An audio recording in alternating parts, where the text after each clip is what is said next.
네, 평론가 조우석입니다. 윤석열 대통령의 탄핵이 기각은 물론이고 당장 석방돼야 된다 하는 이유가 분명해졌습니다. 윤 대통령은 국민적 관심소가 엄청나게 높았던 25일 헌재 탄핵 심판에서 최후 진술을 했는데 그게 성공적이었다고 저는 평가를 합니다. 그걸 보면서 느낀 거는 탄핵 과정 역사의 한 페이지가 넘어가고 있구나 하는 느낌. 동시에 뭔가 긍정적인 흐름이 이어지고 있는 건 아닌가 하는 그런 판단을 저는 했습니다. 여러분도 다 지켜보셨겠지만 그건 분명히 기대 이상이었습니다. 여러 가지 해석이 있고 평가가 있을 수 있지만 제가 본 거는 여러분하고 비슷합니다. 어쨌거나 이로써 최후 진술 그걸 한 방으로 거대 야당 민주당의 의회 권력 남용에 따른 헌정질서 파괴가 엄청났다고 하는 것을 조금 지리할 만큼 헌재와 국민들 앞에 다시 한번 어필을 했습니다. 바로 그것 때문에 국가 비상사태의 위기를 초래했다고 하는 논리가 분명해졌다라고 저는 봅니다. 12.3 비상계엄 사태의 정당성, 그 다음에 대국민 통합의 메시지 등을 집중적으로 부각한 것도 저는 전략적으로 훌륭했다고 봅니다. 역할분담 차원에서 김계리, 차기환, 도태우 변호사 등의 이딴 변론도 효과적이었다. 그래서 부정선거와 뒷배를 봐주고 있는 중국 공산당의 장난, 개입의 가능성을 언급한 게 앞으로 부정선거 문제가 엄청나게 중요한 핵 이슈로 떠오를 것을 예감케 하는 대목이었습니다. 물론 오늘 신문 중에 제가 쫙 훑어봤지만 중앙일보에서는 삐딱한 목소리를 냈습니다. 사설을 통해서 최후 진술까지 국민 통합을 외면했다. 그런 윤 대통령에게 실망했다라고 주장을 했지만 한마디로 황당한 소리입니다. 오히려 윤 대통령의 최후 진술과 변호인단의 변론은 진정성이 있었다. 저 나름대로 점수를 매기자면 90점 이상, 100점에 육박하는 고득점이었다고 평가할 수 있습니다. 그 전에 발표했던 몇 차례의 윤석열 대통령 명의의 담화문도 있었고 대국민 메시지 등이 있었습니다. 문자로 된 것도 있었고 그다음에 육성으로 된 것도 있었지만 그런 것과 비교해봐도 최후 진술은 고심 끝에 탄생한 결정판이었다라고 저는 봅니다. 자, 좀 구체적인 말씀을 드리겠습니다. 독자 여러분들도 다 보셨겠지만 이번 진술에서 윤 대통령은 비상계엄이 대통령이 가진 고도의 정치 행위였다는 거, 고유한 고난이었다는 거, 그리고 그게 자유민주주의 체제를 지키기 위해 어쩔 수 없는 선택이었다는 것을 재차 강조를 했습니다. 더불어민주당을 비롯한 거대 야당의 정부 인사 29명에 대한 출탄핵, 그 다음에 예산 삭감, 입법 독주, 계엄 선포 전까지 무려 178회 퇴진 요구 등 폭주의 폭주를 거듭한 게 국가 비상사태에 준하는 상황이었음을 되새긴 거는 훌륭했습니다. 누구는 지리했다고 그러는데 왜 그러십니까? 뭐가 지리합니까? 나라가 이 지경으로 오게 된 과정을 대통령의 입으로 설명하는 건 아무런 문제가 없었습니다. 그 다음에 비상계엄 역시 경고성이었고 아무런 피해가 발생하지 않았다. 따라서 탄핵 소추의 사유가 될 수 없다는 논리를 다시 한번 강조했습니다. 당연합니다. 제가 유심히 본 건 이번에 최후 진술에서 윤통은 야당에 대한 비판 수위를 오히려 높였습니다. 저는 적절하게 톤 다운하면서 어떤 유화적인 제스처를 보일 수도 있다고 판단했는데 아니었습니다. 저는 그게 잘 계산된 최후 진술이었구나 하는 판단을 하지 않을 수가 없습니다. 실제로 윤 대통령은 거대 야당과 내란 공작 세력이 계엄 트라우마를 악용해서 국민을 선동했다. 그래서 야당에 대해서 맹공격을 했습니다. 예상치를 뛰어넘는 수준이었습니다.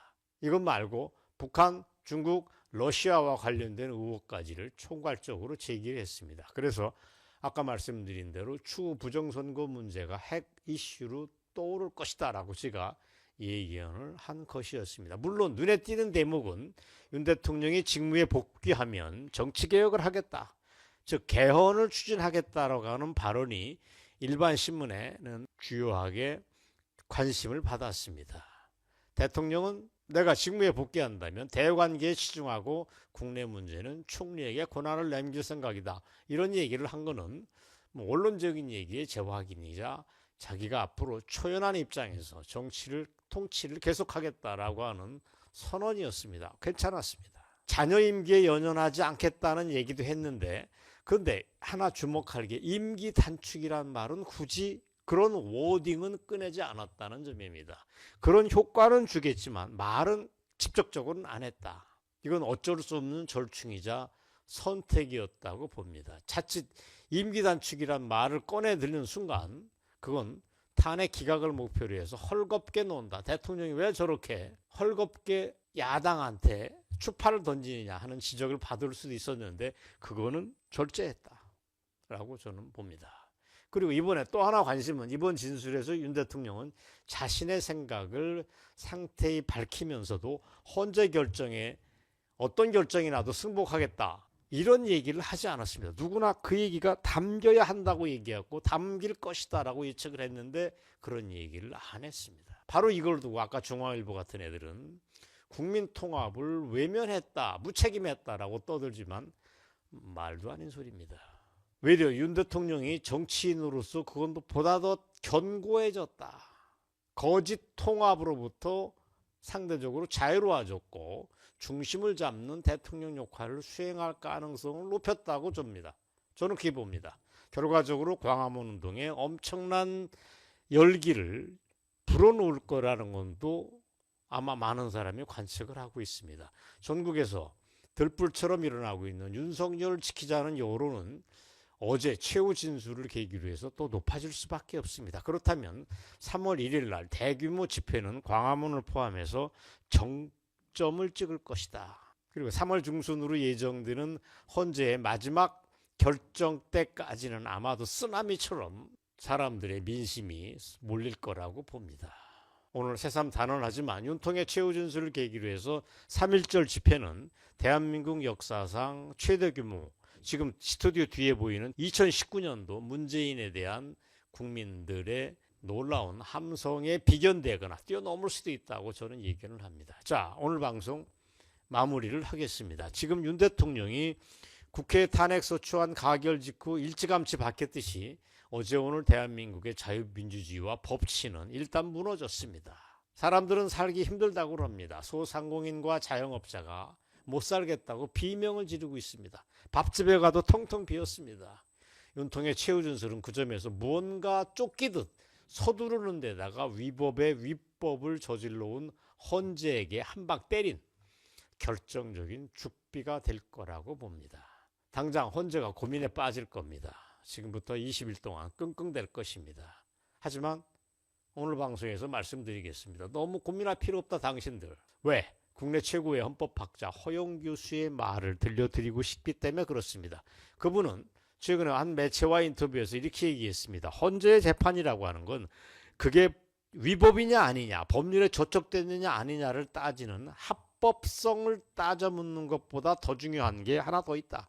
그게 한목적성이다라고 말씀하셨습니다. 한목적성, 일상적으로 쓰는 말은 아닙니다. 말이 좀 어렵지만 어렵지 않습니다. 한목적성이란 뭐냐? 어떤 결과가 사회 안정을 촉진할 건지 아니면 해칠 것인지를 판단해야 된다. 그게 헌재의 몫이다. 헌재라고 하는 대한민국 사법부의 최후 보루는 바로 그 점을 점검해야 된다고 하는 얘기를 허용 교수가 얘기했던 것입니다. 그래서 중요한 게 국민 여론입니다. 헌재가 결코 대통령 구속 이후 급등하고 있는 지지율, 그 다음에 광화문에서 폭발하고 있는 요원의 들불처럼 번지고 있고 부산, 대구, 광주로 이어지는 탄핵 반대 운동을 결코 무시할 수 없을 것이다. 무시하지 않는 것이 헌재가 취할 수 있는 제대로 된 재판이고 한목적성을 감안한 재판이라고 보는 것입니다. 자, 오늘 방송 마무리입니다. 오늘 방송 말씀드린 대로 윤 대통령에 대한 탄핵 기각 가능성이 높아졌다. 윤통의 용산 복귀는 훨씬 커졌다. 라는 긍정적인 메시지를 여러분에게 확인해 드렸습니다. 오늘 방송 여기까지입니다. 감사합니다.